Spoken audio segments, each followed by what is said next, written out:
then here's where it becomes difficult to help people because I can't change these because it's active. So that's cool. But the base canvas, keep your base canvas at 1920 by 1080 if available. If you have higher quality computer, you can go 4K, you go above that.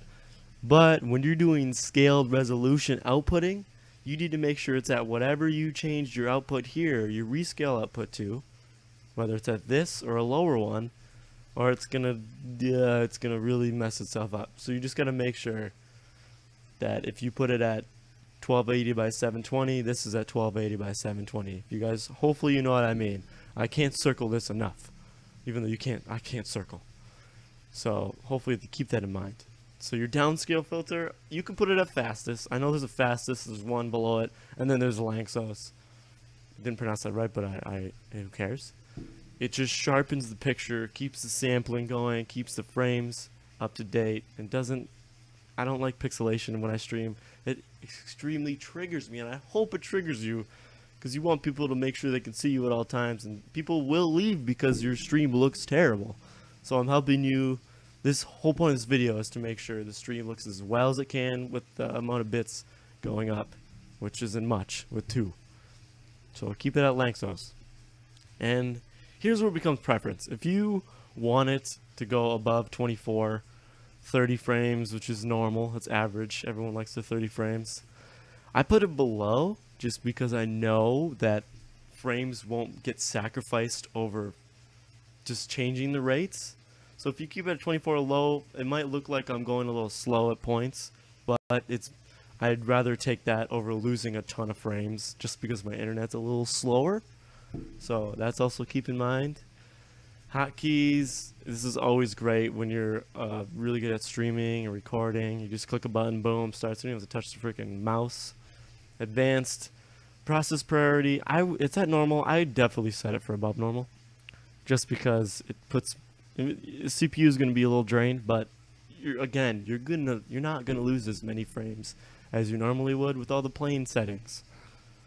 And then I'd leave everything whatever it's at just because it's what you want. See, the thing between OBS and OBS Studio is I really wish they had the unchecked CBR padding so I could change the quality from 0 to 10 back to 0, because I love that. But all in all, boys, cancel all of it.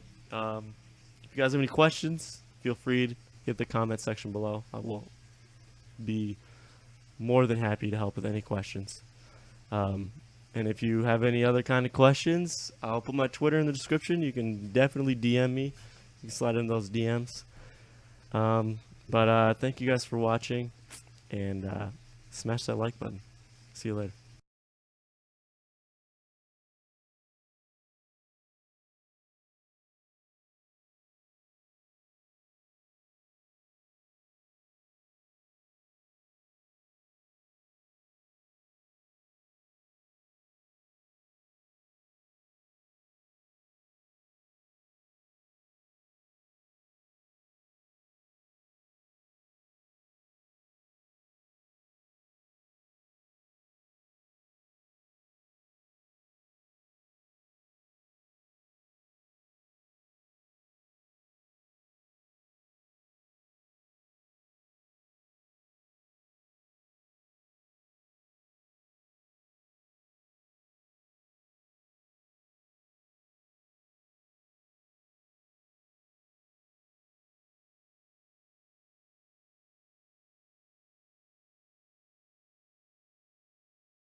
And while I lived in Bangor, Maine, my teacher's name was Mrs. Sullivan. So growing up, I needed resources to do fun things. So I got my first job at age 14 sweeping floors and washing dishes at Zeppi's Bagel Bakery in Randolph, Massachusetts.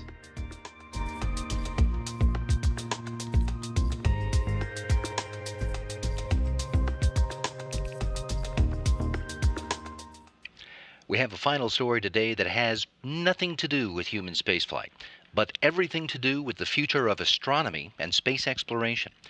Last Friday, after 9 months at the Johnson Space Center in Houston for cryogenic testing, the optical telescope and integrated science instrument module of the James Webb Space Telescope was moved to Northrop Grumman Aerospace Systems in Redondo Beach, California, where it will undergo additional testing before it's combined with the spacecraft element to form the complete observatory. Led by NASA with partners the European Space Agency and the Canadian Space Agency, Webb is optimized for infrared wavelengths to look back in time and see the first galaxies that formed in the early universe, and look inside dust clouds where stars and planetary systems are forming today. Webb is truly a civilization-scale mission. It not only changes what we know, but how we think about ourselves. It will pick up where the Hubble Space Telescope and Spitzer Space Telescopes left off in their capabilities. And it lets us see out through 13 billion years of cosmic time to look at the first generation of galaxies that formed after the Big Bang. It will also look at these worlds out there, exoplanets, that may or may not harbor life. When the Webb telescope gets to space, it will be operating in very harsh conditions, in a vacuum and very cold. So we have to test that on Earth. At the Johnson Space Center, their Chamber A was used to do the thermal vacuum test. Chamber A was built for the Apollo mission. So they tested the Apollo spacecraft in it. And for the Webb telescope, we have totally taken that chamber and repurposed it. It's a multi-story thermos bottle in which we can pump all the air out and then chill it very cold. This critical test has been planned for a long time. It was a very long test, and we passed with flying colors. Webb is a partnership between NASA, the European Space Agency, and the Canadian Space Agency. Science is international because we bring the best to the table that everybody can offer. And it really takes a planet to make a telescope like Webb.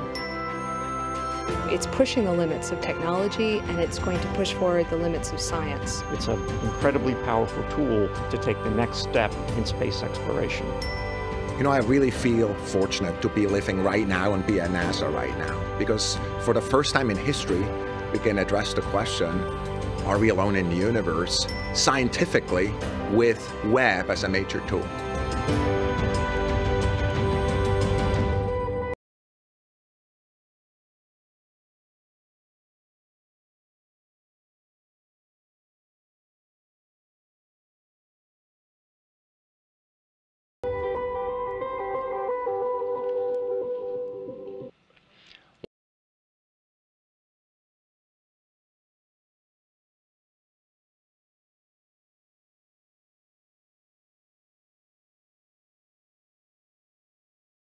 Once that telescope is combined with the spacecraft, the complete observatory will undergo an additional level of testing in California before it's transported to the ESA facility in French.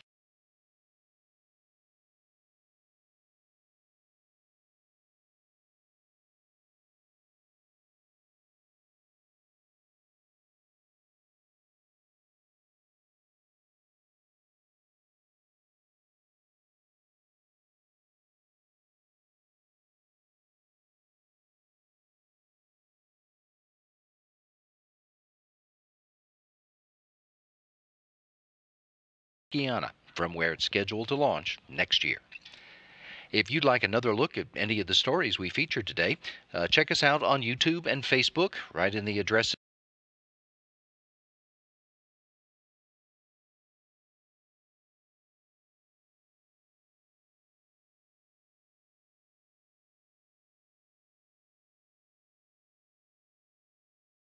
There in the blue box.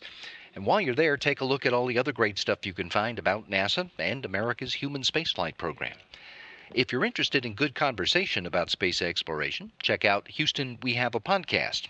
That features folks here at NASA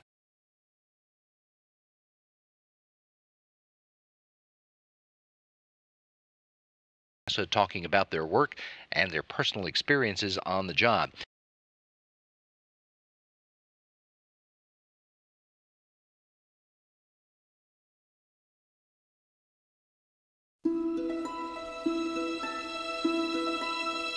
NASA's new program for human space exploration is called Constellation.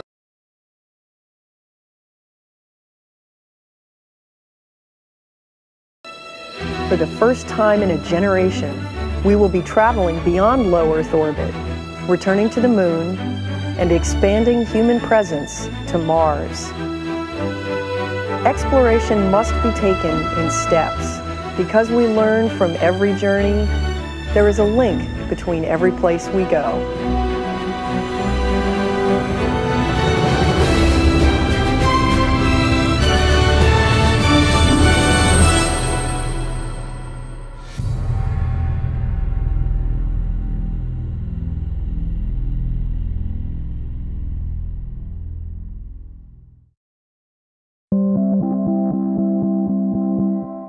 Before humankind travels to Mars, there's a lot of work to be done. With every mission, we get smarter about exploration, learning the capabilities of our hardware, learning about the environment, building partnerships, and ultimately reducing the risks of spaceflight through our knowledge gained.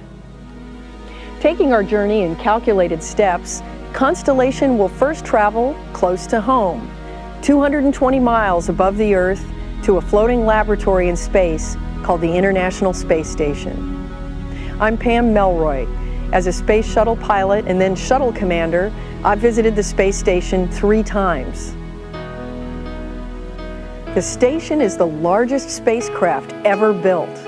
Constructed piece by piece in low Earth orbit, it is the greatest engineering feat humankind has ever attempted. The station allows unique scientific research to take place without the constraints of gravity.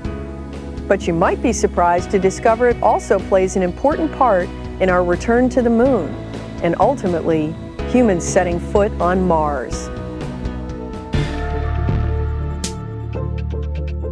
The Orion spacecraft is America's next manned spacecraft.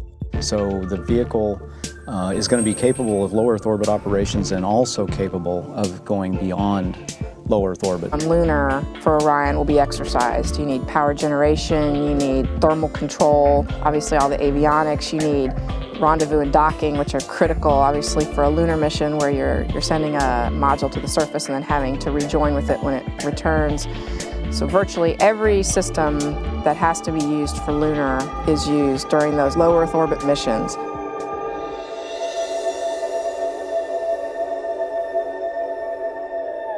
The normal crew rotation on space station is getting to be right around 6 months. Crews will sometimes be a little shorter to that, but it's a unique opportunity in that the crews do stay for months at a time.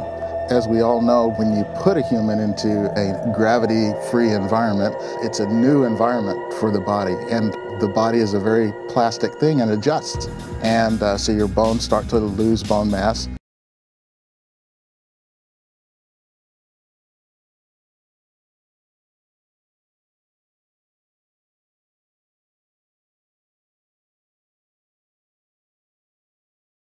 Additionally, your muscles also become weaker because you're not using them every day to fight gravity as you do here.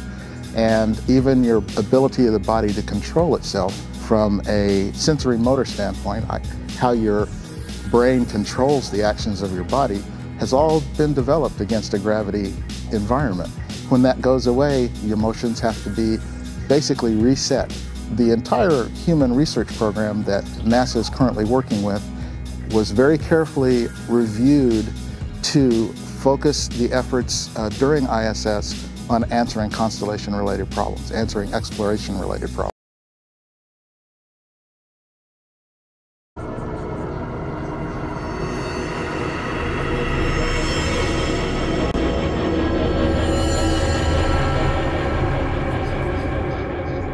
Well, the Moon is fascinating to certain astronomers and geologists because it's an example of a terrestrial planet that never got past early stages of development. So on the Moon, we can look at features and processes that have been preserved for 3 to 4 billion years and see things that probably were happening on the Earth but have been erased by all of the erosional processes on the Earth. So the Moon, however, is like a history lesson and a textbook on the early days of the solar system. The Apollo missions were 3-day missions to equatorial regions, and they did do some scientific exploration of the areas around which they landed. But in the Constellation program, we're going to the moon to be able to learn how to live there, to stay there, to use resources that are present to enable our missions, and deal with these problems in a situation where the crew is further away from Earth. The Constellation lunar exploration scenarios fall into 2 different categories. With the Altair lunar lander, we can set a crew of 4 down anywhere on the surface of the moon and sustain them for 7 days, whether it's to deploy a telescope or perform a geologic expedition. There's another configuration, another variant, if you will, of the Altair lunar lander, and that's called a cargo lander. And this Altair cargo version will enable us to deliver large pieces of a lunar outpost infrastructure, like a big habitat or several pressurized rovers or a large power generation capability. All the necessary building blocks of a lunar outpost, and this outpost will sustain a crew of 4 for missions up to 180 days. So the Altair lunar lander will be the mode by which we bring the crew back and forth. It will take the crew there, wait for them for their 180-day stay, and then be capable of bringing them back to the Orion spacecraft in low lunar orbit. The Constellation Lunar Program operations will really be focusing in on what are the capabilities and the techniques that we need to develop to master in order to reduce the risks associated with sending humans to Mars. As an astronomer, I've always found Mars to be one of the most fascinating planets in our solar system. Robotic rovers have explored the planet, capturing our imagination and giving us a glimpse at its many mysteries. Ultimately, the Constellation mission plan works towards building on this knowledge and putting human scientific expeditions on the red planet. Mars is a planet which is more geologically complex than the moon, and it has had water on it at some time, interacting with it. And we see huge tectonic features and gigantic volcanoes. I mean, the Olympus Mons is one of the largest volcanoes in the solar system, about the size of the state of Arizona. So these features are new things to investigate, and of course there's always the intriguing possibility that early in the history of Mars, when there was water, there might have been the early development of life forms or something that precursors to life. Human exploration of Mars is different than any mission we've conducted before. During Apollo, the missions were fairly short, 3 days there, 3 days exploring the surface, and 3 days coming back. But with human exploration of Mars, it's much more difficult. It'll take about 6 months for the crew to get out to Mars. That's about what we do on space station in a crew rotation mission, so we're learning a lot there. Once crews get to Mars, they'll explore the planet for about 500 days, waiting for the proper alignment between Earth and Mars. And when that alignment occurs, it'll take about another 6 months to come back. So overall, it's about a 2.5-year mission. Again, 6 months out, 1.5 years there, and 6 months coming back. Future human exploration of Mars will be a stepwise progression, starting here on Earth analogs, learning how to test systems and how things operate. Constellation systems that we're developing today will feed in very nicely to future human exploration of Mars. Launching the Orion capsule fits in perfectly in terms of delivering crew to low Earth orbit, up to 6 crew. The space station fits in terms of being a very vital test bed for human operations in space. Future systems that we're going to land on the surface of the moon, the habitats, the pressurized rovers, the power systems, all of those elements will be, if not identical, very similar to the systems that we'll actually take to Mars. So everything we're doing today within Constellation has a very strong feed forward from the space station to the moon, all the way to future human exploration of Mars. We don't have a firm time frame of when we might send humans to Mars, but we know it's going to be a few decades in the future. That means that today's children who are just entering elementary school may actually be the actual astronauts who fly those missions. So inspiring children to pursue math and science is very vital that we keep that going, so those children can actually be the ones that explore Mars. You know, that's one of the tasks that NASA has for humanity, is to start to extend our presence off this planet. Unlike the past, where many of the children did not have an expectation that humanity was moving in that direction. The current generation does. It is part of their culture.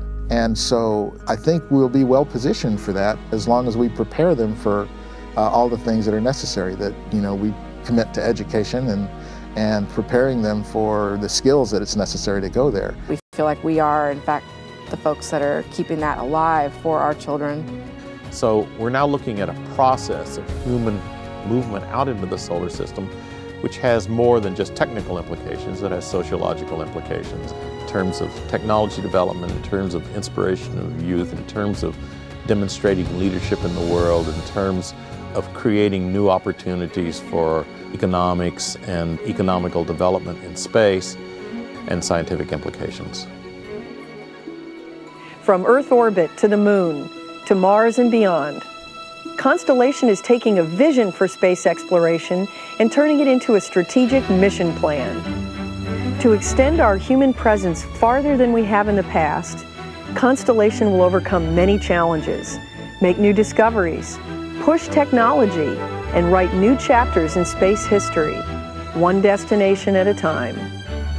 Along every planned step of our journey, we will not only try to answer the mysteries of our solar system, but also satisfy our human desire to explore.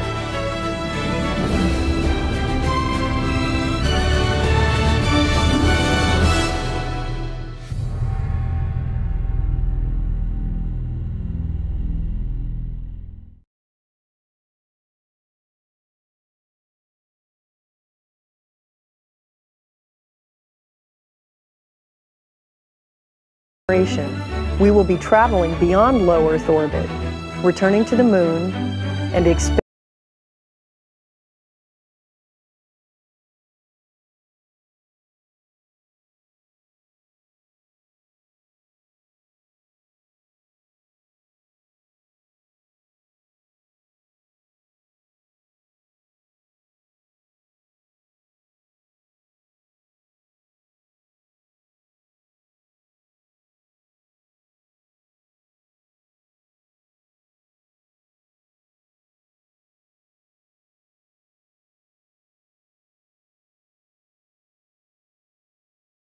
The thing about the One-Year Twins mission is it brings a lot of high-quality researchers together to look at a very specific problem. It gives us an opportunity to look at the human body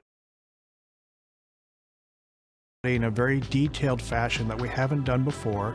We're also now looking at this vision impairment syndrome. It's hypothesized to be secondary or as a result